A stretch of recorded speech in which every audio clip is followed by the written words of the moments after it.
I'm here with Wade Major, and we were already before I clicked record, starting to get into the Warner Brothers, Paramount, Skydance stuff. So I figured I would click record. But before we do you want will you tell us? Will you just like introduce yourself a little bit and give listeners a background, please? Yeah, Thanks so so much for joining.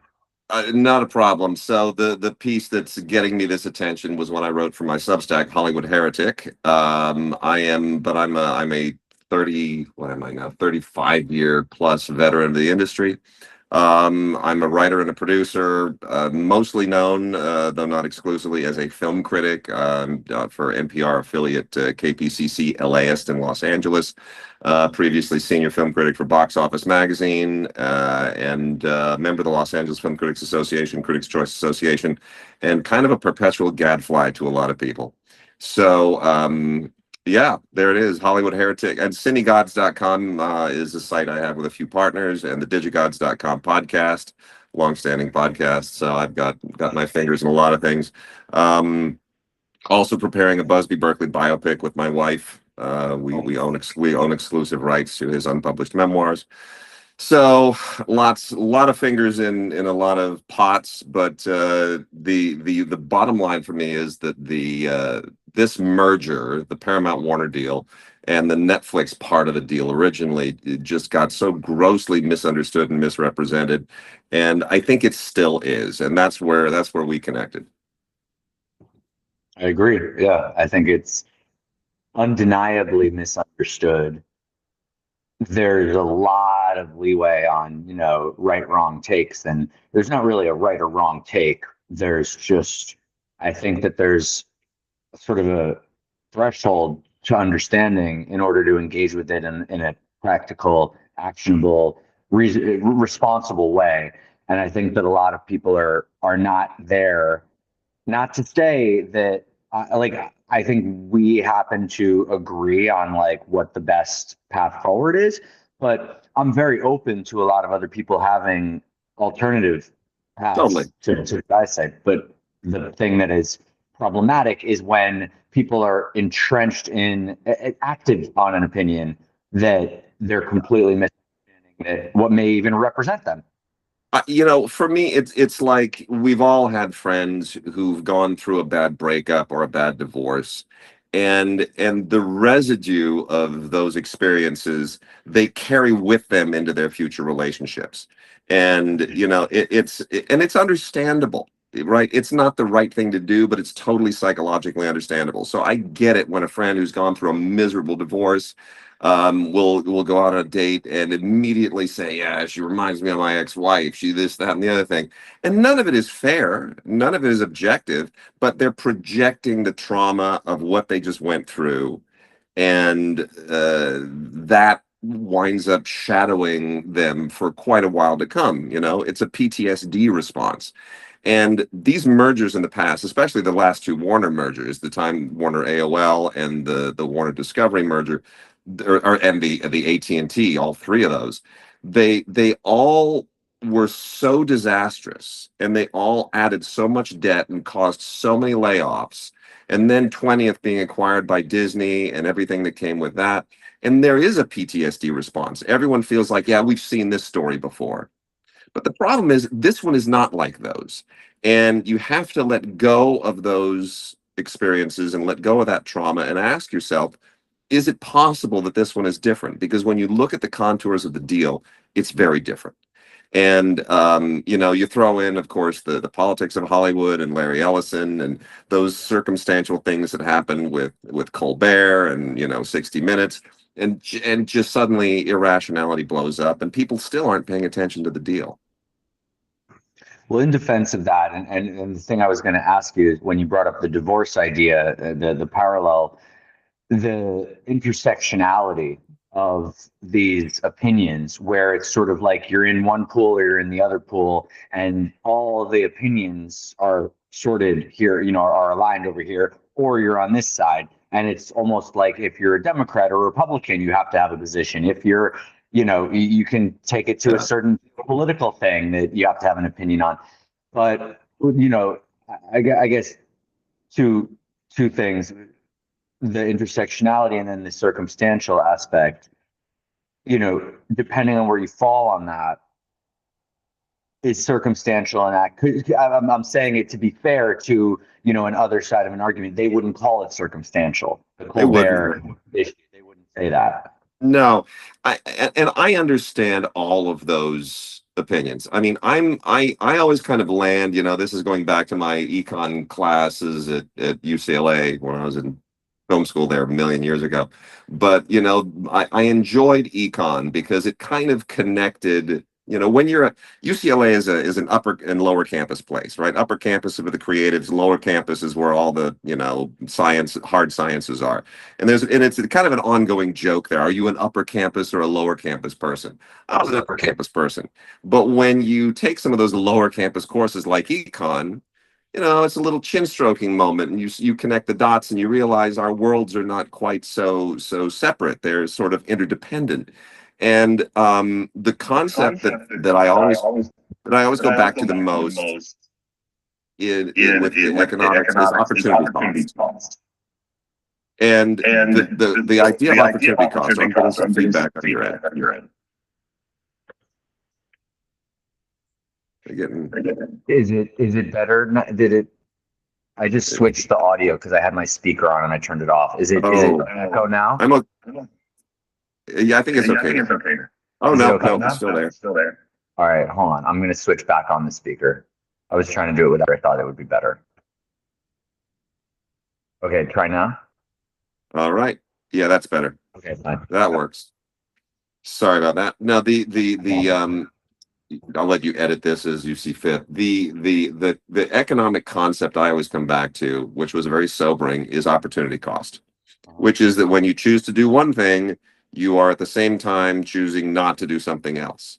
And the cost of the thing you are doing is the thing that you are foregoing. So that made a lot of sense to me. So when you choose to when you've got $200 million to make a blockbuster movie, and you choose to make, this superhero movie versus that one, you may live to regret not doing the other one. And you have to ask yourself, which one of these will I regret not doing?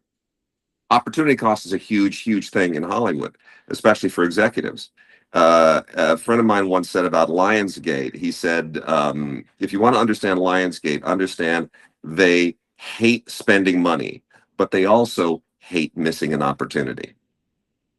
So that's an interesting mindset. And the issue here is, okay, if you hate this deal, what deal do you prefer? Like, there has to be an opportunity cost that you see in the equation. If you say, no, the opportunity cost of Paramount buying Warner is that Universal can't, and I'd rather Universal buy them. Okay, well, that's a fair argument. Or I preferred the Netflix deal. Fair enough. Why? But as so many people say, no, the alternative is nobody buy Warner. I don't want anyone to buy Warner.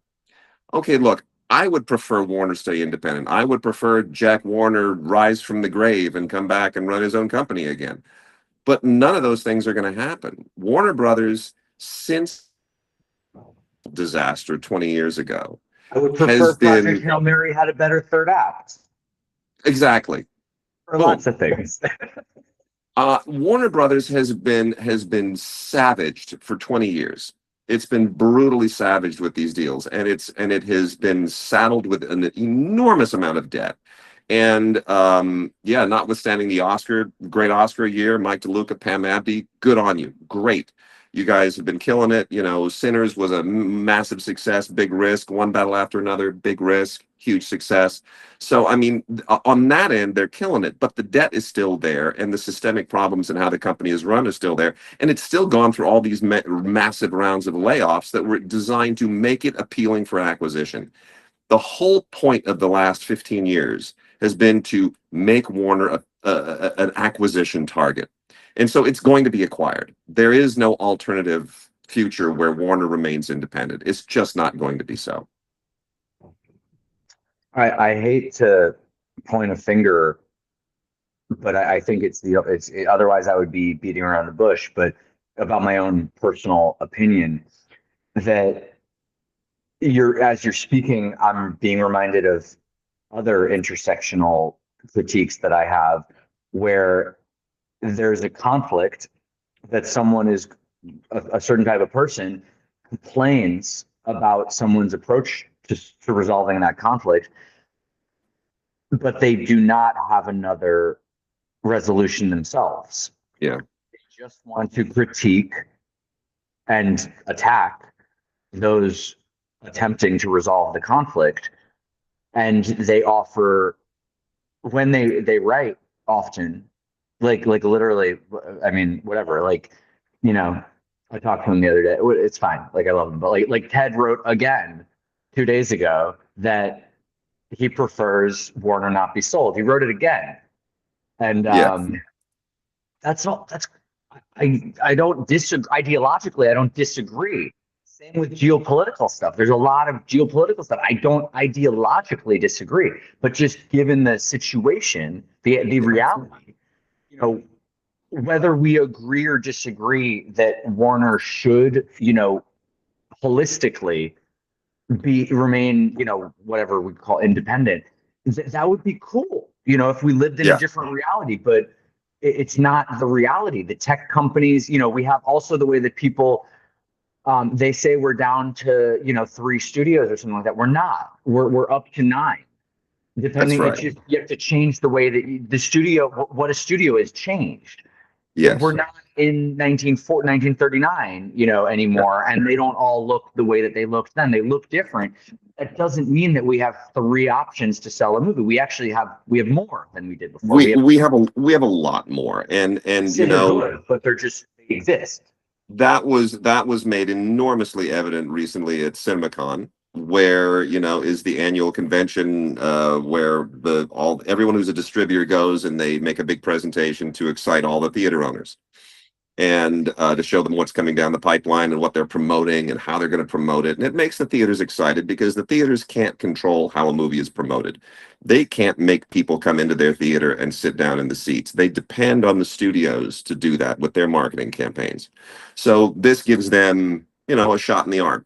And Brandon Purdy, who is head of distribution for Angel Studios, is a good friend of mine. I respect the hell out of Brandon. Brandon is the guy who drove Sound of Freedom into over 3,000 screens a couple of years ago, and did better during that summer than The Flash, the Indiana Jones film, the Pixar film. I mean, it was like the Fast and Furious sequel. It was like every tent pole made less money for the studios than Brandon pulled out of Sound of Freedom for Angel Studios, because he You got it wrote into the about right this number of in your theaters. follow-up.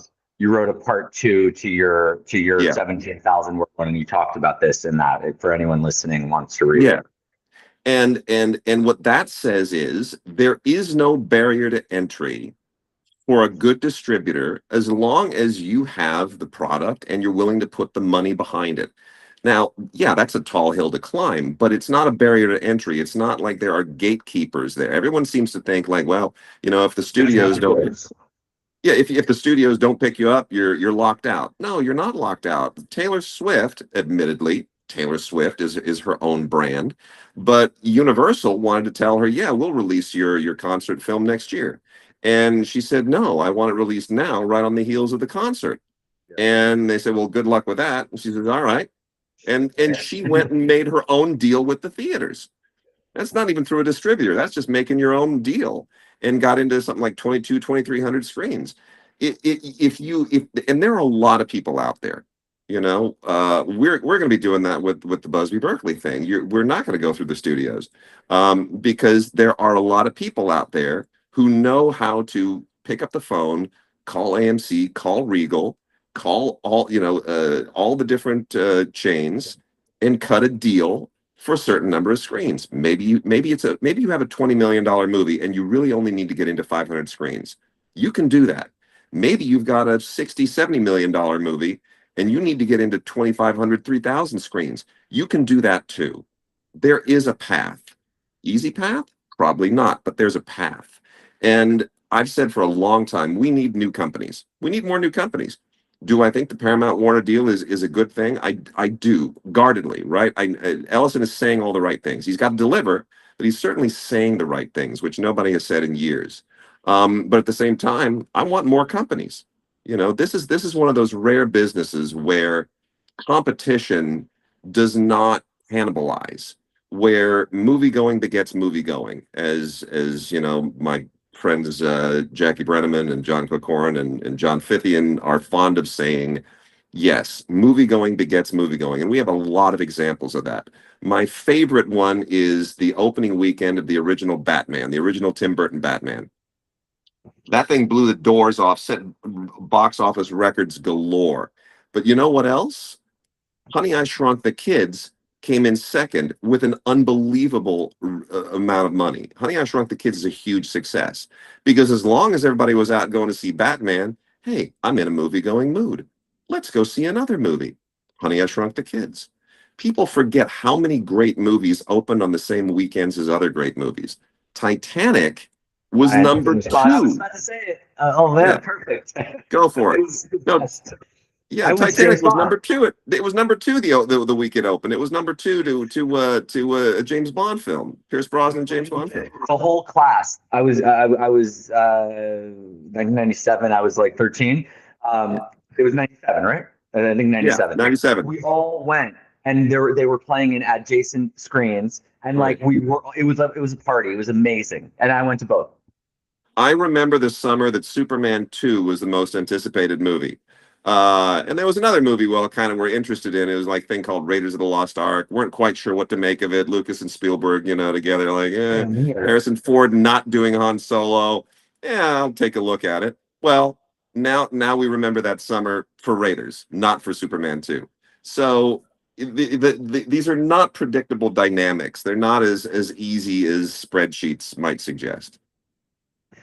There's another way to think about it is just that movie. The idea of a movie got back in the day when it was invented, it was one system, and then that system has evolved over time to include technological advances, namely, so tech companies are involved in movies, and now what we have, if you break it down, is it's basically a 50-50 split of like what the distribution partners, the studio partners, potential studio partners are. If we call it 8, 9, depending on like, an A24 or something, if that counts. But we're in about that range. The idea is we have four movie companies and the others are tech companies, which is reasonable. And the four movie companies are all split on completely different dynamics, which is completely reasonable. One stayed siloed, Sony. One was already sort of at the top, Disney, and was gobbling up prior to Yeah. theatrical shift. Um, Universal sort of, Universal partnered with an old organism, with cable, basically. Yeah. So they didn't have to do the tech partnership. And then the others that were trying to do all the things. So Sony stayed alive by not trying to do all the things, but the others that tried to do all the things but didn't have an old school partner or a new school partner combined. And Yeah. that it makes them equal footing with the others It does. by combining. I don't love. I love the brand of Paramount, the brand of Columbia Pictures, the brand of Lamley, the brand of of Warner Brothers. But like, I don't know. Just this sounds super. When I think about that, and then the others are Amazon and Netflix and Apple and whatever else. It sounds very reasonable. That is the setup. Tech is gigantic and has eaten a huge. The movie theater companies are still the best at making movies. No question about it. Netflix sucks.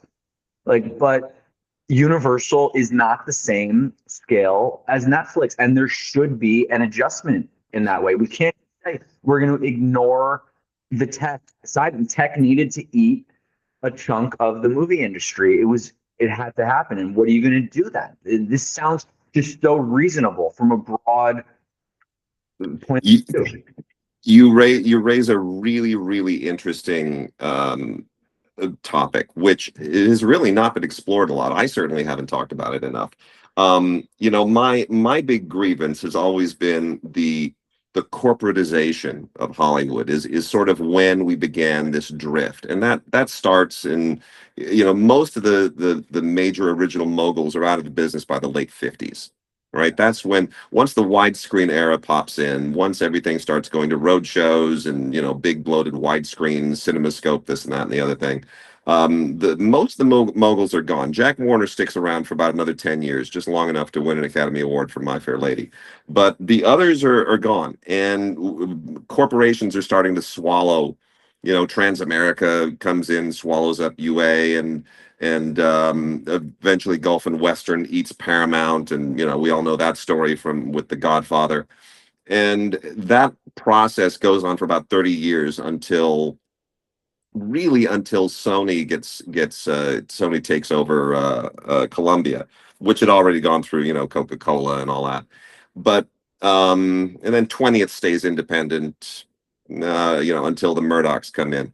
So it's a Very brief like signpost on this, and Wade, correct me if you mean it differently, but I personally look at this arc as like 1939 is the peak of the people that started it all. Like that's where that all came, the golden age and whatnot. That was where that all aligned, and then the 40s. Then we get, and I'm simplifying this incredibly, but like then we get all the corporatization that you're talking about was fully entrenched by those 60s, but by the 70s, Chinatown, right. pre-Oz, was the Yeah. peak of when the corporatization had entrenched itself. The peak, so the peak pre-corporatization was like the 1939s, like the Grand Yeah. Hotels and whatnot, Gone with the Winds. And then by the time the corporatization had fully eaten it, but it was still the studio system. It was just the studio system Right. corporatized with Charles Bluedorn making calls to Robert Evans and whatnot. Chinatown is the movie that can be like Sam Watson wrote beautifully about how, in my opinion, about how that was all operating on all the cylinders historically, and then right after that we get Jaws, Yeah. which so nothing really. It's like these signposts that moved the Yeah. whole thing, and we didn't have the studio system in that form ever again. And that's absolutely correct. And the thing that happened progressively, but then really kind of started creeping out into the 90s, and then about 2005, 6, 7, and 8, when we had the financial crisis, that's when it's all sort of metastasized. And the shareholder value mindset is the one that has really been corrosive, because thing that I write about a lot is the movie business, like sports, like pro sports, is scarcity based. People value a movie because they've only got 2 hours to spend watching it. There are only 52 weekends in a year. There are only so many theaters that can screen it. It's only in theaters for a certain period of time. All of that makes this experience valuable because it's scarce. The clock is ticking. There's only so many of them. I've only got so much time. I've only got so much money. I'm going to pick the thing that tells me it's like a piece of gold that I've just found mining for gold in the river. When you're panning for gold as an old prospector, it's not fun if every single thing comes up with a pile of gold. The whole point is gold is rare. Movies are rare. There are a little nugget of gold when you're prospecting. And when you find that one, it moves you, it touches you, it becomes something you want to hold on to. You want the 4K Blu-ray to sit on your shelf to say, I own that because it meant something to me. Um, it's the scarcity factor that we love. Tech doesn't understand scarcity. Tech understands scalability. For Netflix, the whole point is just it's like blast as much of this stuff out there as you can. People will find what they want, but it's the volume of content that we're investing in. Um, uh, we don't need each individual production to make its money back. We don't need an earnings report for each individual film. We just need to look at the totality. We make 100 films, we spend tens of billions of dollars on all this stuff, and we get X number of subscriptions back. It's a volume business. It's like the Costco of filmmaking. Does that touch people's hearts? Does that give you a nugget of gold? No, it doesn't. It's a different business model. So what's been It's difficult the is for business these. model that Fox started with, actually, before Yeah, the dismantling of it. But there's yeah, in that AFI book that Sam Watson was a part of, they talk about that, how Fox would, block booking, and how you wouldn't get right, you'd be and you wouldn't know how well it did. You would just know how many times it showed, and right. it would get extended, or they owned the theater and they had inventory, and they wanted a funny one, they wanted a Yeah, crime one, they wanted a topical one, they wanted, and they filled their screens with stuff that brought the people out and kept them there. And sometimes when there was demand for more, they'd keep it there. And sometimes when it was a bomb, it would go out that's really right. fast. They never That's knew right. how much, and the annual revenue needed to work. And of course, the Paramount Consent Decree shot all that down and tore that Yeah, system apart. And in a many long time respects, ago.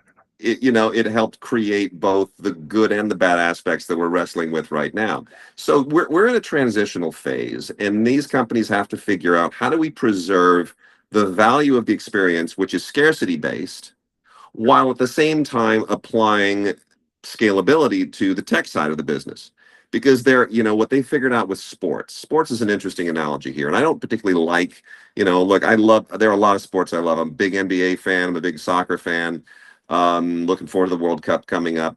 Don't particularly like FIFA. Don't particularly like the NBA as a league. Like my teams, love my Lakers, but not a fan of the league. But what these leagues do well, what FIFA does well, what the NBA does well, what the NFL does well, is they look at this and they say, okay, we are still constrained by scarcity.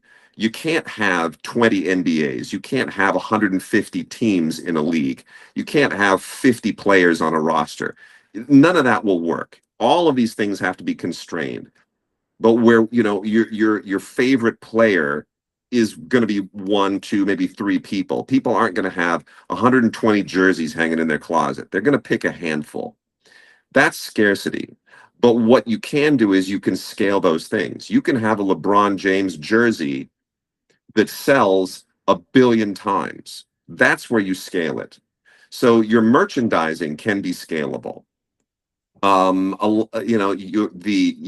can scale something like, and this is also how the economics of the business work. This is why Netflix's library is in trouble, right? Because the way the business works is you release a movie into American screens. You put that movie out into 3,500 American screens. It makes, like 300 and some $1 million.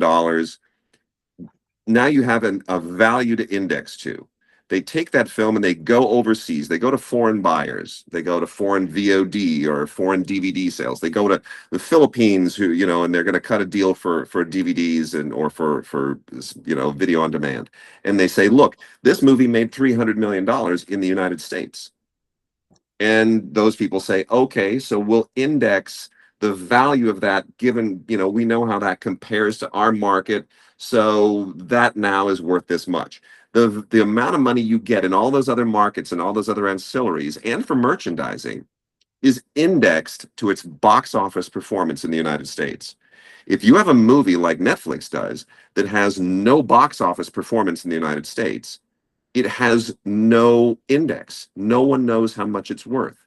You go to some other market overseas and you say, hey, I want X amount of dollars. They say, well, how do I know it's worth that much? How much did it make in the American box office? Why? It didn't make any. Well, then we don't know what it's worth. We don't know how much we can monetize it for. We have no framework to apply. So Netflix has created a sealed ecosystem wherein the value of what they make is only valuable to them. And that makes their long-term monetization incredibly difficult. What happens when their subscriber base starts to flee? What is the Netflix brand? What's the value of that brand outside of its own sealed ecosystem? No one knows. It's a purely a Wall Street phenomenon of the past 12, 15 years. Yeah, it's the connection engine that movies, lived on for 100 years Right. completely. It's also, I grew up with the word monoculture being a bad thing, and now I'm craving monoculture. Oh, did you go Yeah. away? Oh, I don't know what happened there. Hold on. Whatever, it doesn't matter. But There we go. Sorry, that was a um, one of those little automated messages. the yeah, just like it's funny. I talk about monoculture now as something like Coachella. I think like actually just somehow for the first time in at least a decade achieved like monoculture again. Like everyone Yeah. was with what was happening at Coachella for the first time in a long time. It's so cool. Like whether I agree, whether I have the same taste or not, wasn't really the point. Like, oh, I'm just so excited that people are watching the same thing and I, able it, to it's it, converse. it's funny how these things happen when you age. Because when you're a film critic, for example, the film critic mindset is I'm going to love it or I'm going to hate it or I'm going to be indifferent, but I'm going to really pass judgment on this. And the more that I have leaned into, making films and developing projects, the less important that becomes. You want the overall health of the business to be there, because if the business is not healthy, if the business at large is not making money, your little independent film isn't getting made or distributed. You, in a way, need those big, dumb, stupid blockbusters to be making a lot of money so that the economic engine and system exists to justify and support your little movie. And we want that balance, right? Because the little movies, the independent films, the foreign films, that's kind of, we don't have the studio system anymore where you had shorts and newsreels as a way of as kind of developing your farm team, right? You weren't, they were able to cultivate their editors and their writers and their actors by, having this lower tier of films. We don't have that anymore. So we need those independents. We need those foreign films. We need that part of the business to cultivate the talent for the upper end.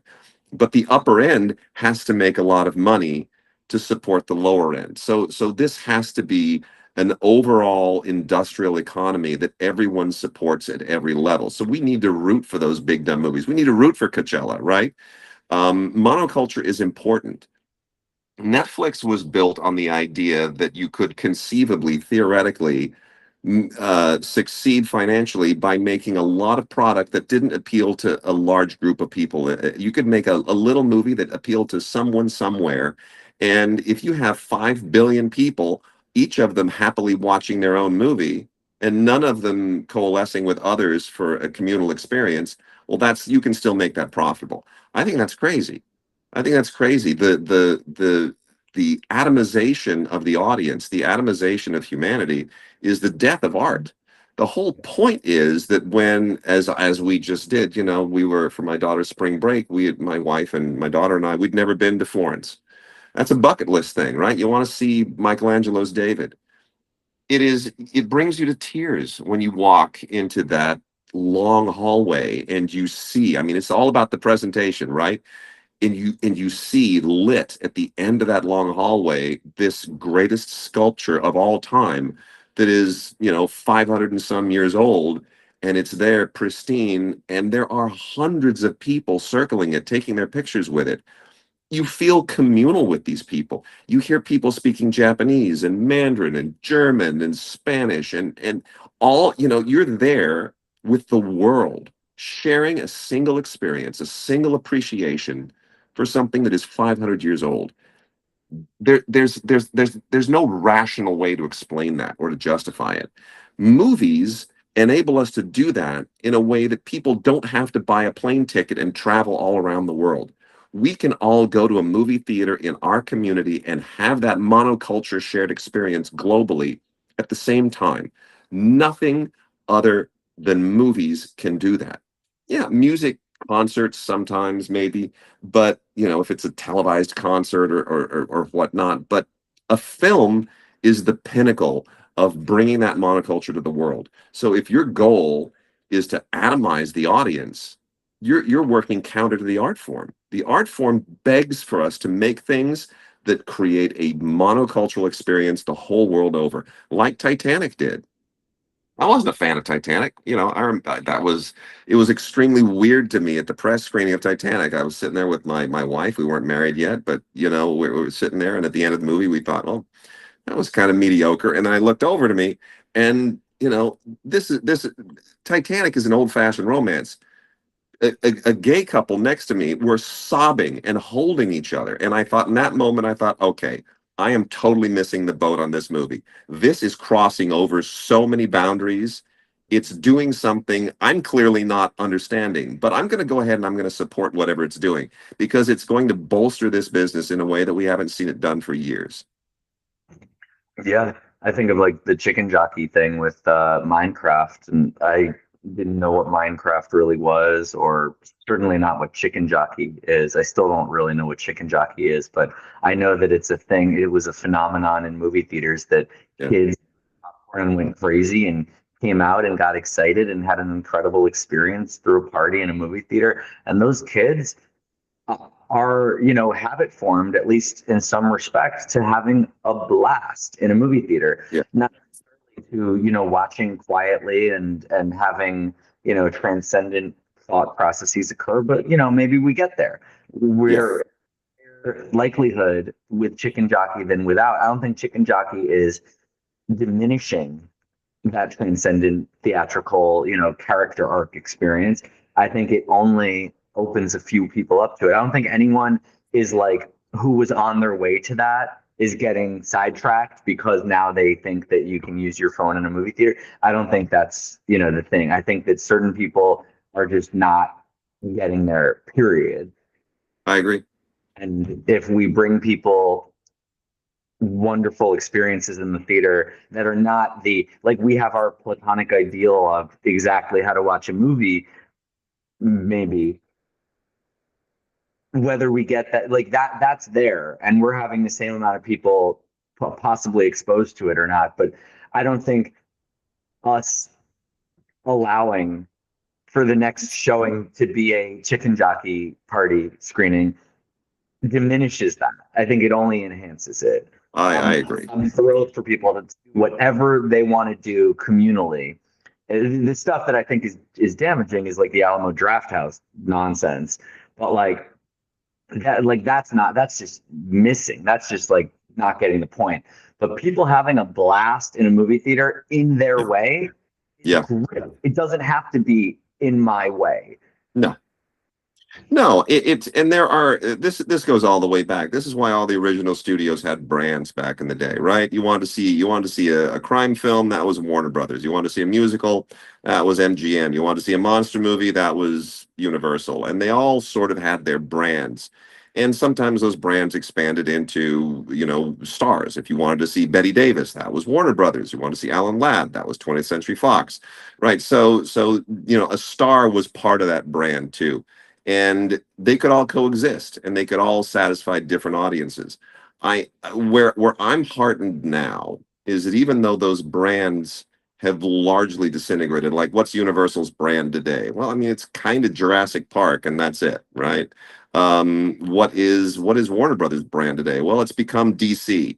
It wasn't originally, it used to be Clint Eastwood and Stanley Kubrick. Now it's DC Comics. So I mean, the brands evolve, but what heartens me is that the David Ellison thing, people piled onto him way too much. David Ellison just loves movies. This is not some billionaire mogul. This is a billionaire mogul's son, and the son loves movies. Larry Ellison doesn't particularly love movies, but David loves movies, and he has really put his heart and soul and his life into it, and so is his sister in a very different way. So having somebody who loves movies in charge of two legacy studios should be heartening to us, especially as he's saying, I'm going to run them separately. We're not going to combine them so that we can meet Wall Street expectations of future profitability and, share price increase. He doesn't care. His dad just handed him the best gifts that a dad can give a kid. He wrapped these things up and handed him the greatest toys that a movie lover could ever have. I mean, so if he delivers on that, and we got to hold his feet to the fire for sure, but it's going to be amazing. And on top of that, Tom Rothman, who's one of the great old school studio heads over at Sony, he went in front of the CinemaCon audience and he scolded him and he said, "You got to make the movie going experience better. You got to stop showing 30 minutes of ads before movies." And for a lot of them, that's existential. Just to make sure anyone listening unfamiliar with, what Wade is referring to as them is not David Ellison, is the theater operators. He That's scolded the right, the theater theater operators. operators. He told the theater operators, you got to improve the movie experience. No more 30 minutes of ads and so forth and so on. And Rothman, along with Universal, Sony and Universal are also now getting back on the we got to open up and expand the windows again. 45 days in theaters, and Ellison is saying and 90 days before it actually hits streaming. So we're going to be 45 days in theaters and 90 days before it hits streaming. We're really going to let movies live in the world again, give them time to build an audience, give the audience time to get excited about it, have some water cooler movies again. People going into work on Mondays, like, you won't believe what I saw this weekend. Yeah, all right, well, I'll go see it next weekend. And it builds, and the word of mouth builds, and you get a few weekends. The problem now is that a movie comes out. By the time my friends tell me, you got to go see this, and I make time to go see it, it's not in theaters anymore. Well, that's not how this business is supposed to work. You've got to give these movies time to build.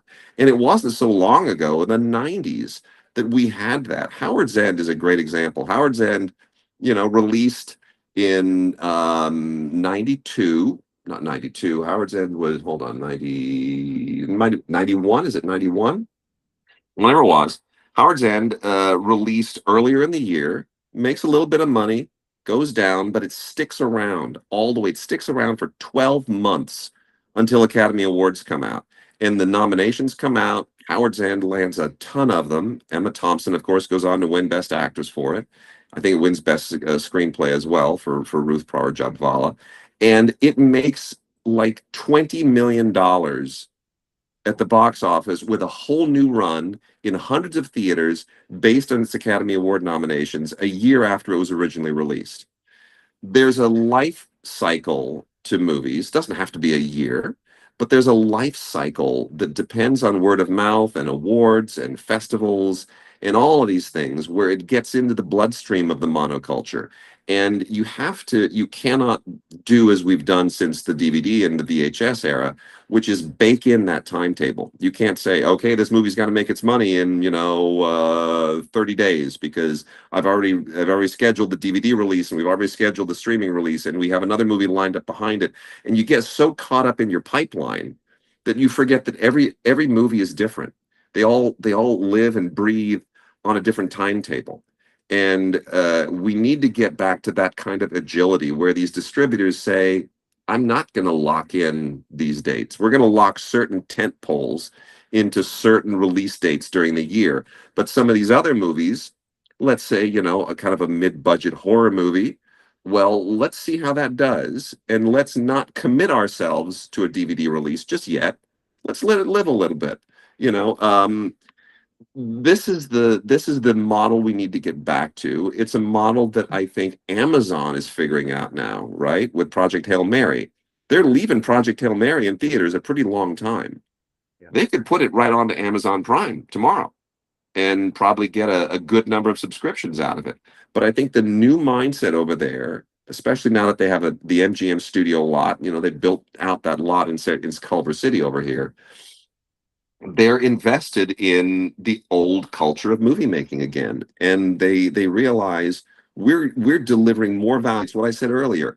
The money that this thing is making at the box office is what is indexing its overall value. The more money it makes now, the more it will be worth in all these other areas later. So pushing it to streaming now makes it worth less in streaming.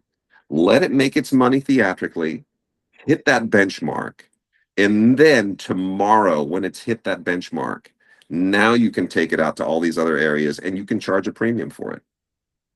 It's about cultural relevance. They're That's it. That's it. realizing Hail Mary Absolutely. is really relevant right now, and it makes Amazon culturally relevant. And they're realizing that they can generate, content. They can generate cultural relevance through content, and Yeah. that they're also realizing, I think, that the peak form of cultural relevance is a movie in a movie theater.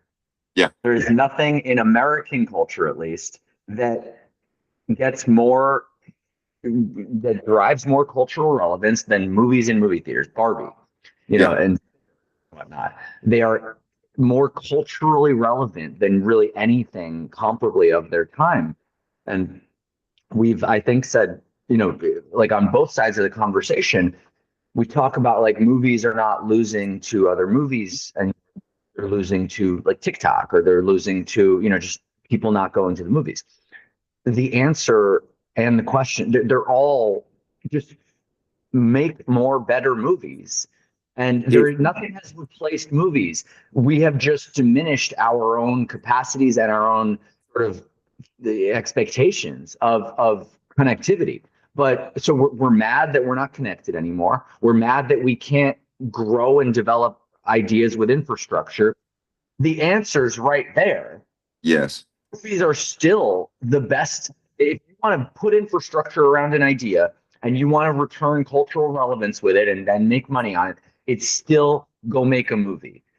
We stopped doing that. But if we do it again, if we just make more better movies, we'll answer all the questions. I could not agree more. The what people seem to miss, they're like, gosh, these are such culturally and politically divided times. How do we bring people together again? I guarantee you that in those sold out screenings of Titanic, of E.T., of Star Wars, of Jurassic Park, name whatever blockbuster you want, Avengers Infinity War, you have got atheists, Christians, Jews, Muslims, conservatives, liberals, you've got Democrats and Republicans, people of all races and nationalities. They are all there to share the one thing that they have in common, which is a human emotional response to something real, to actors bringing real emotions alive on screen. They're all there for that. They're there for that same thing. They're all hungry for the same thing. And when the lights go up at the end of those movies and people are excited and talking and whispering to each other, and you walk out of those doors. I mean, and I'll say something else about this in a second. You're not just talking to the people that you saw the movie with, talking to your date or your family or whoever. You're listening to what other people are saying too. You're listening to the reactions of people who aren't, you'll never see these people again, but they're from all walks of life. This creates a cultural commonality that brings countries together, that brings communities together, that brings worlds together. And that's critical. What I love about what Tom Rothman was saying, I think, fewer ads in theaters. Okay, the only reason the theaters went to ads is because the split that they get from the studios with shorter windows has been so crippling. If you the studio gets like 65-70% on opening weekend, and then it's a sliding scale that eventually gets you to 50% on like the fourth weekend, well, by that time the movie's out of your theater. So you're getting less and less money on a shorter and shorter timetable. So they started running ads. They had to find another revenue stream.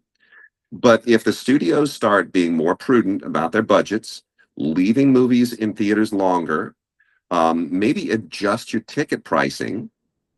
Sometimes a cheaper ticket will get you more ticket sales. Angel has done an amazing job with some of these strategies that they've done, right? You pay it forward, buy a ticket for a friend, kids admitted free for their animated musical David.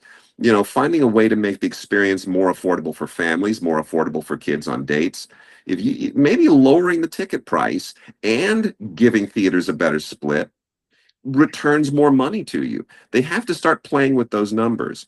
But leaving it in theaters longer, theaters then don't have to run as many ads. Maybe they don't have to run any ads. And here's what I'd love to see theaters do again, because I've complained for a long time that part of the problem here that is as living rooms became more like theaters, they made theaters more like living rooms, and eventually it's an indistinguishable experience. So, you know, uh, I can make my living room an unbelievable theatrical experience now, but I can't make it a movie palace. We need that movie palace experience again. There is something amazing about going to old school movie palaces in any city that had them. Los Angeles still has plenty. Where you walk in, you're like, holy cow, I'm in here with 900 people, 1,000 people. And look at those rococo columns, and this is really quite a place to be. This is what keeps Broadway alive. When you go to those old Broadway theaters that have been around for 100 years, That's a special thing. And at the end of the movie, you're not walking through a little narrow column to get out a little hallway to get out that one door in the multiplex. There are like four sets of double doors that get thrown open and the light outside pours in. You know, I used to work in a movie palace. I worked at the Men's National when I was in college, torn down now, sadly. But that was the first thing. You were an usher. You stood at those double doors. There were four sets of them. You threw those things open as soon as the credits started to roll. The light pours in. People start talking. There's a choreography to that experience that goes back decades, and we've lost that. We need to get back to the totality of the choreography of the experience, and it will return. The glory days will return, and I think Ellison is committed to that.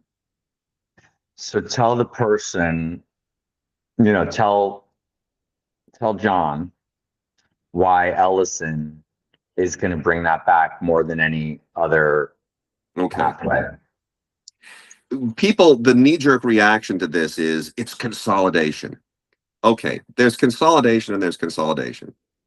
What they're looking at is two movies, two studios that used to be separate are now combining as one studio. And that's consolidation, and that's reducing competition. And at a very basic level, that's easy to discern.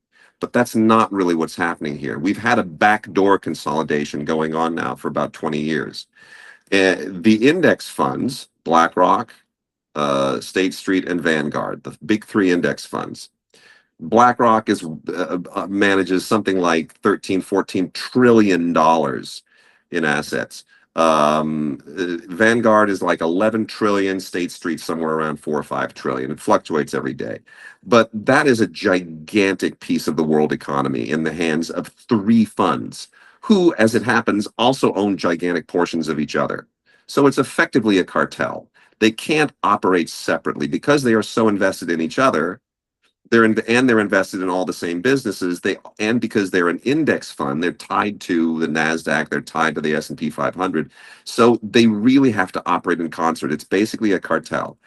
And those funds, since the financial crisis of 2008, have progressively bought into well, not even bought into, a lot of the money just kind of flowed to them, but progressively taken over almost every single company in the world, and in America in particular. If you look just in the entertainment business, and I talk about this in my piece at Hollywood Heretic, I show in the graphs that the percentage of all these companies, Warner Brothers, Disney, Netflix, um, Amazon, Universal, those are the five in particular. The majority of those companies is owned by institutional shareholders, and about 20 to 25% of the institutional block is owned by the index funds. That means that those companies, those index funds, own enough of each of those companies to basically call the shots. So index funds have effectively consolidated five of our, and Apple have, so that's six. Is that six? So they've consolidated most of our biggest companies that are making movies. They are already consolidated, even though they're not technically the same company. They're already consolidated under the influence of index funds that are very conservative. So the management, the boards, the CEOs of those companies have to be conservative. And over this same period, we have seen movies just become, sequels and remakes, and it's just become dull and boring and nothing interesting. There haven't been a lot of Project Hail Marys. The only two companies that have avoided the index fund control are Sony and Paramount. Sony, because it's significantly controlled by a much more diversified international set of shares. It goes all over the world, and there's a lot of Japanese banking money in it. So the index funds can't really take control of Sony the way that it's structured. And Paramount, which was owned by Sumner Redstone, who was a venal SOB, but he figured out how to keep control over a big giant media company. And what he did was he had his family company, National Amusements, and he made sure The that piece, if you read the piece, Wade breaks this down in I great detail. break this down. So he had National Amusements. He didn't own a majority of National Amusements, but he owned all the voting shares because there's two different classes of stock. So he controlled National Amusements. And then he double dipped on that idea. Then he had National Amusements own a majority of the voting shares for Paramount. Not all the shares, just a majority of the voting shares. So even though he owned a minority of a company that owned a minority of a studio, he controlled everything. It was diabolically brilliant, right? It's like Bond villain brilliant the way that he manufactured that. The Ellisons came in and basically bought Paramount, and they did one The better. They bought. idea, just to go into that just a layer deeper, is like capitalizing, buying, Viacom, Paramount, whatever, would be very Yeah, difficult. The money would be huge. The debt correct. that you need to take on would require you to have influences that you wouldn't actually then control what the result of it would be. So what he did instead was, instead of capitalizing in a way that would require him to give up control, he just bought more targeted That's right. control shares. So he bought less, he capitalized less, but he specified the things that he bought to be the ones that gave him enough control to That's it. steer it where it would go. And eventually, as history would show, he did own, I mean, everything eventually, but he owned it by not by capitalizing with, for example, index funds, not by giving the sharing the control with people who could give him cash money capital up front in order to do the things he needed to do, but by taking sort of, in a way, it's like the vulnerable parts That's it. of the organization to give him control over the organization, then steer it into waters where he was able to gobble up more and more of it. So he did financially, he controlled it, but didn't own it. And then eventually he would own it at a cost that was significantly less than if he had to raise capital up front That's it. while controlling it all along. That's it. And so what the Ellisons did with Paramount was they bought basically that structure that Sumner Redstone created. They did it one better. They bought out even more shares so that they don't have to worry about there being some minority of voting shares that cause a problem. And they're able to control, basically David Ellison is now able to control all of Paramount like as if he himself owns it outright, which he effectively does, only without having to own the majority of the company. And then using that structure, buying Warner Brothers. Now you got two studios owned by a guy who is not accountable to index funds, not accountable to any other institutional shareholders, not accountable to basically anybody other than his own passion for movies. He gets to do what he wants. And that also means that he doesn't have to adhere to Wall Street debt pressure. And that's different, right? When you're the way that Warner Brothers has been for the last 20 years, Yeah, you to be have to. clear, which is what Warner would be if it did not have Correct. this new.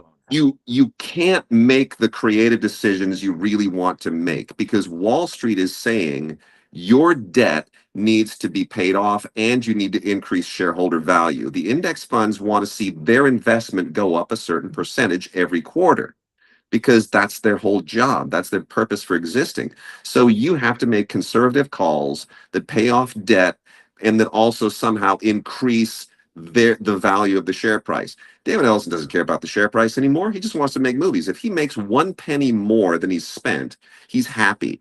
As long as he can, and what I say in the piece is it's the difference between having a 30-year mortgage at a low interest rate versus a 5-year business loan at a high interest rate. He's got a mortgage now. He just has to pay his mortgage and he'll be happy because he's not preparing the company for a sale. This is a family heirloom to them now. It's not an investment. It's not something that they're saying, okay, I need to prepare this for, sale in 10 years so I can sell at 25% appreciation. David Ellison plans to pass this on to his kids and his grandkids. This is going to be a family, a generational thing now. This is a legacy thing. This is not about making money. This is about making a cultural footprint. And is he going to do it? Can he deliver? Well, we got to see. But when was the last time that we had somebody who basically said, I own this, not because I intend to make it into some kind of an investment vehicle. I want to make movies that you love. I want to make movies that I love. I want to make movies that bring the world together. He is so passionate about movies. You see it in what he said at CinemaCon. He is so excited. Just let's bathe in his excitement for a minute and hope that he succeeds. Just to speak on, to invoke the dissent, they would not want us to do that. They would say to get lulled into complacency by his excitement would be a dangerous proposition. I personally, I agree, and I think that I would lean on, what I would say to them is saying, don't listen to that guy. Don't listen to that rich guy. He's just telling what you want to hear. He's just getting you all hyped up on the Kool-Aid. But what I would position it as is that he's incentivized to do Yes. that. It's not a lie. I'm sorry, it's not a promise against something that we are worried. Like David Zaslav, for example, like was not incentivized to do that. So if he told us we were going to get movies in theaters and blah blah blah blah blah, like we would be like, well, your whole business structure is counter to that, and you're just about cost cutting, et cetera, et cetera. That's not the case here. So No. economically, I think one thing that I sent you yesterday, the Dre dossier, which one of their Yeah. was that he intentionally drove the price of Warner up so that only the Saudis would go at that would come in at that price because the other possible partners who would come in were politically not aligned with him. So he drove the price up. He allowed the negotiation to be mismanaged and driven up for him so that he could bring in someone with different political allegiances it's a conspiracy theory to say essentially it's an anti-American deal Yeah. and to disrupt American politics. It's very wild, and I don't think that really makes This is sense. But these kinds of connect the dot conspiracy theories are rampant right now, and they're pretty easy to do because what they mostly depend on is we see this with political candidates all the time. Like you'll say, well, Tom Steyer, you once invested in Tom Steyer, who's running for billionaire tech guy running for governor of California. You once invested in private prisons, and now you're saying private prisons are bad, and that forces him to apologize for it. Look, I'm not supporting Steyer. I'm not going to defend Steyer, but the thing is, Tom Steyer is a billionaire, and if he had money invested in prisons, he probably had money invested in 5,000 other businesses and companies. Most of these people don't know where the money is going these days. It's algorithmic and it's automated. And the when you start saying one Warner Brothers shareholder filed a lawsuit and they filed a 14-page amendment to a deal that's hundreds and hundreds of pages long, and there are these other investor lawsuits. You're kind of nitpicking with this minutia and trying to find a narrative on the margins that doesn't really exist.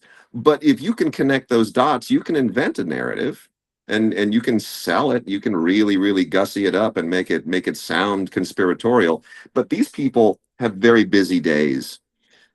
I cannot imagine that Redbird Capital sits around and really tries to figure out these, plot these map out these complicated schemes. It doesn't make any sense. The Gulf money that is being invested here is sovereign wealth fund money. If you look at where they have invested money around the world, it's everywhere. There's probably some sovereign wealth fund money in whatever bank you have your money in. There's probably some in the corner drugstore. If you look at who has money in CVS, I'll bet you there's some sovereign wealth fund money in CVS. It's everywhere. So the fact that they are going to throw some money at David Ellison for this purpose is not surprising. And the fact that they don't want voting shares is also not surprising. These are incredibly diversified long-term funds, and there's not going to be any influence there. yeah, It's yeah. I mean, the conspiracy theories can run rampant, but at the end of the day, what we've got is something where you have to ask yourself, what is the opportunity cost? Okay, if you oppose the deal, you may have some good reasons to oppose the deal. Some people may legitimately say, look, this debt load is too enormous. He can't deal with it unless he starts laying people off. That's a valid concern. So let's talk about that. Let's not theorize about like, oh, he's really got this going on. You don't. I'm not a mind reader. David Ellison's been a producer for 20 years. People have worked with him. He's an easygoing guy. He's had some hits. He's had some misses. Let's talk about who he really is and not who you think he is, because he's got a track record. Okay, what are his real legitimate challenges? Yeah, his challenges are that he's got a debt load he's got to deliver on. So he has to start creating massive value right out of the gate. DC is going to be a big part of that. Creating new brands at Paramount has to be a part of that. Paramount kind of has, the they've got some horror film franchises right now. The Blumhouse stuff, that's really all they've got. They gave up Raiders of the Lost Ark, Indiana Jones. They gave all that up to Disney. So they've got Top Gun. Top Gun. They're going to do a Top Gun 3. That's a great franchise. So they're going to be building value right out of the gate, and they're going to have to maximize it at the theatrical level and then see it trickle down to the other levels. You brought up something really great earlier, which is saying we need to make great movies to compete with TikTok and all that. And I brought this up recently when we had our LAS Film Week Oscar show. There's a great little graphic that floats around occasionally on the internet. Jackie Brenneman, who now runs IFTA, has pasted it in the past on her LinkedIn. And what it shows is it has three tiers in a pyramid, right? A little triangle pyramid, three tiers. At the bottom is passing time, and in the middle is spending time, and at the top is making time. And passing time is TikTok, right? I'm watching TikTok. I'm just passing time. Um, Netflix is spending time. All right, I'll spend some time watching something on Netflix. There's some interesting shows, a movie. Making time, that's Project Hail Mary.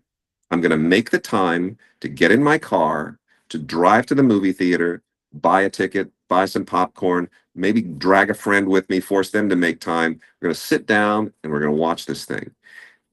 If you're going to do that, Ryan Gosling has talked about this too. He's like, you have to earn the audience. You cannot expect people to just come and see your movie. You've got to earn the movie. You've got to earn their love and their attendance.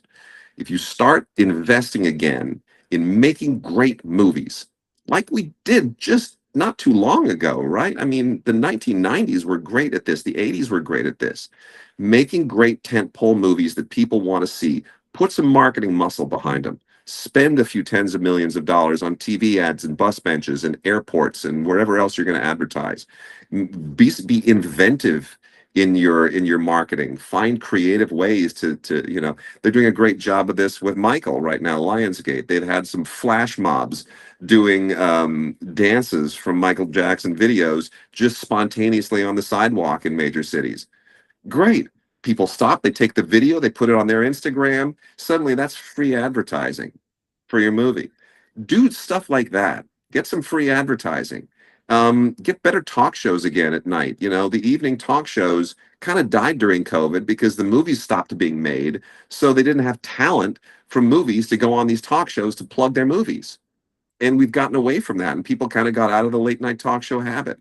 We need people plugging their movies in late night talk shows again. The whole ecosystem that we had as recently as 2019, it's not that far in the rearview mirror. We can bring it back. And that's all Ellison is talking about.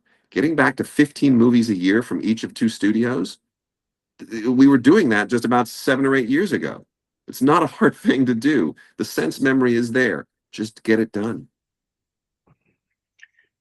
I think, intersectionality again gets into a point that you were talking about a little bit earlier in what you were just saying, that about jobs, about cuts, and he's claiming that he's not making cuts.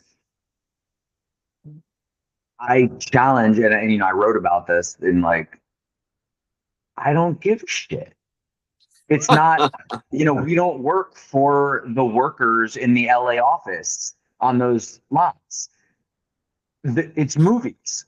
Yeah. The output is supposed to be movies, not how many people the companies employ. And I don't want to Excellent be point. old. I don't want people to Excellent lose their point. jobs and stuff, but I think that we've moved toward this content vertical where there's a lot of things that they should not be jobs. I just care about the quality of and the amount of good movies that come out of the movie studios. So let me jump off on that. That's such a great point, and I'm glad you brought that up. So when If people we have talk to about cut 16,000 jobs, cut 16,000 jobs. Sorry.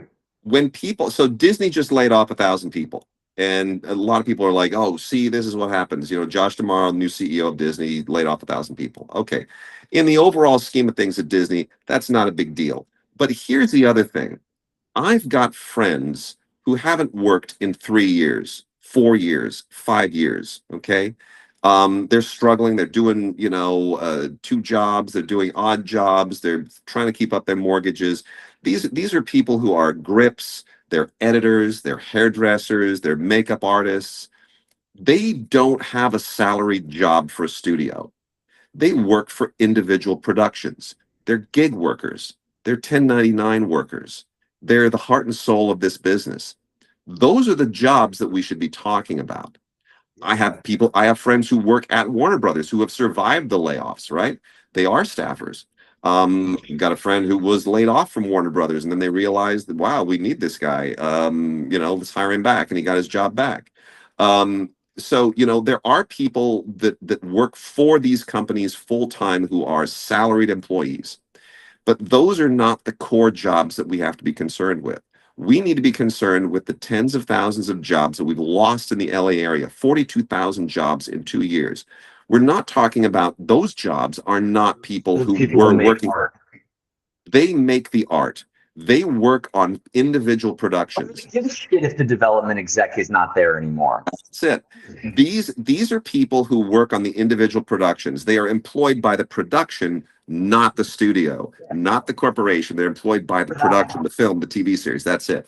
And those are the jobs we need back. And Steven Soderbergh even talked about this. Steven Soderbergh, not a trickle down economics kind of guy, but he said in a talk some years ago, the entertainment business is maybe the only place, in his opinion, where trickle down works. And what he meant by that was that if you're not making a movie, not only are you not employing the people working on that movie, you're the who else is going to suffer? The caterer is going to suffer, and the vendor down the street that would otherwise sell lunch to people who are even peripherally attached to the movie, is that they're going to suffer. There is a long tail of dollar spends beyond the movie itself that benefits the area in Los Angeles and in any area that has a movie industry or that has a shoot. Those dollars get spent multiple times and go through multiple pockets. And we want to create that economic engine. That's where the jobs really, really lie. And making more good movies facilitates that. So yeah, it's not about the layoffs at the corporate level. It's about those jobs that aren't. It's the opportunity cost thing again, right? The opportunity cost of not making a movie is that we got a lot of gaffers and grips and hairdressers and makeup artists and electricians who aren't going to be able to feed their kids and pay their mortgage. They're the ones that I'm concerned about. Yeah, I want them. Those are people who know how to make movies. That's it. Another thread is just like the mentorship of it all, the passing down Right. of ability, of skill, of knowledge, of how the thing works. Those people hold that. Frankly, Yes, they do. our group or the business, the business manager or the what a business affairs or the marketing consultant or whatever, those people don't, respectfully, like they don't have anything that I care gets passed down. If that skill, they're not, it's not about they're not good at jobs and stuff. It's just that isn't a loss. If we lose the people who are great at that are going to do that. But sorry if I'm being super cold about it. But like the grips and electric, there's a way that that grip and electric truck is managed in a movie set. And if we lose those senior people without them passing down the knowledge to new ones to continue it, that goes away forever. And we will just be worse at that. Cinematography, how to use a lens and stuff like that, all that stuff. That's the stuff that we are losing forever, that is tangibly diminishing That's the right. world, not just the entire world. The world That's is right. less without that. Yeah, no, that's right. I mean, there are a lot of cinematographers right now with names like Ballhaus and Cronenberg, or Cronenweth, who are second generation cinematographers, and it's the same thing. You will meet guys on set. You'll meet some grip or some electrician, and they'll tell you, "Yeah, my dad was the one that passed this down to me." Very dear friend of mine is Lloyd Ahern. Lloyd Ahern's a great cinematographer, right? He did a lot of films with Walter Hill, Wild Bill, a lot of stuff like that. Lloyd is terrific. People will often say to him, like, "Wow, how old are you?" Because his dad he's Lloyd Ahern Jr. His dad was the cinematographer for Miracle on 34th Street, right? His dad shot the pilot for Bewitched and a lot of other great TV shows. Lloyd is a second generation guy. He grew up on the set as a clapper guy when his dad was cinematographer, right? So Lloyd brought that institutional knowledge with him into his career, and he expanded on it and did some amazing, especially in Wild Bill. They did some crazy things visually on that film that nobody else has done since. There are thousands of people like that in the film business. And you can denigrate that by saying, "Oh, they're nepo babies," but it's the same thing in a coal mine. If you go to Pennsylvania, the steel mines and the coal mines, you find third and fourth generation people. You go to Detroit, you find multi-generational people working on the auto lines. This is a thing that people pass their trades on to their kids and to their grandkids. And it has been a thing in the movie business, and it's a critical thing. And it doesn't even have to be family. There are people I who was gonna get say, the if you're anti nepo baby, this is the you will only have nepo babies. The yes, only exactly. ones get the information. So many of these trades bring in. I've got friends who are in the art direction business, and that is exactly what it is. You bring in apprentices and you teach them the craft of making prosthetic masks, and you teach them how you source your. I mean, it's an amazing art form when you are working on an Avengers movie and they say, "Yeah, we need, this particular gizmo conjured from thin air, and we can't do it in CG because it's some kind of futuristic thing. It's got to be invented. It's got to be created." And you think somebody just manufactures that with a 3D printer? No. Friends of mine, they have to get on the phone and start sourcing materials from Taiwan, from Indonesia, from Japan, from India, and they have to figure out how to get it there on time and how to special order it, and then I've got to sit down in the shop and I got to craft it and I got to make it. There is so much that goes on in each of these departments, and we will lose that if we don't just keep fueling money into it. We've got to funnel money into this. You need a production pipeline for that institutional knowledge to persist. We have built this up over the course of 130 some years, and it's got to continue. And when you start throwing money at the executive class and starving the creative class, you're not helping the art form. You're not helping it be more economically viable, and you're not helping it be more economically robust. You need to make more movies. We need at least 100 studio films a year in wide release. We need to get back to that place. Love it. I say all the time, like movie, this is a good movie of the week. Like there's movies that come out today, and I'm like, this would be a great movie of the week. Unfortunately, it's supposed to be a blockbuster, but really, it's meant to be like back in when I was a kid. It was just like, yeah, there would be one of those every Friday or the next Friday, whatever. I hope we get back to it. But yeah, Well, I we will. Yeah, this was a good CinemaCon, between Ellison and what Universal is doing, and Tom Rothman shaking his fist at the clouds. I feel like, and there was just a piece today I read saying that's looking like 27 and 28 are going to be really big movie years. Everyone's looking forward to Dune 3, whole new reinvention of the myth from Denis Villeneuve. So I mean, there's a lot to look forward to, and yeah, look, the fact that the big blockbuster this year that came out, the original script, the original project that has everybody talking, it didn't come from a studio. It came from Amazon. We had written them off. We thought Amazon had given up, right, when they had gotten away from theatrical films and just pivoted into TV streaming. We thought, all right, they're lost. they bought MGM, another consolidation that had everybody worried. Oh no, James Bond is now going to be owned by Amazon. That's horrible. I'm going to have James Bond plastered on all my delivery packages. But you know what? They kind of seen the light, and that's a great thing. So that's all the stars seem to be aligning. So knock on wood. Apple had their experience last year, but I don't know what they learned from it, but we'll see. But yeah, I feel very positive about the future. I don't know. I think that a lot of the people against this kind of thing are just they want us to live in reality ideologically, but they're not really looking at it for what the situation is. And It is it's nothing's written in stone, but it at least points in the right direction. And I'm hopeful. Here's why I'm hopeful. And I this is another one of my regular refrains and mantras, but I'm hopeful because the artists haven't gone away. Great writers and great directors, they're still there. People with great ideas and passion to make them and sacrifice to make them, they're still there. Audiences still want to see great things. Audiences haven't changed. They're telling us that right now. They with Sinners last year and with Project Hail Mary right now. You make a great movie. You tell me a great story. You give me a great big screen experience. I will go. Audiences are telling. Gen Z is going to the movies more than the last two generations, right?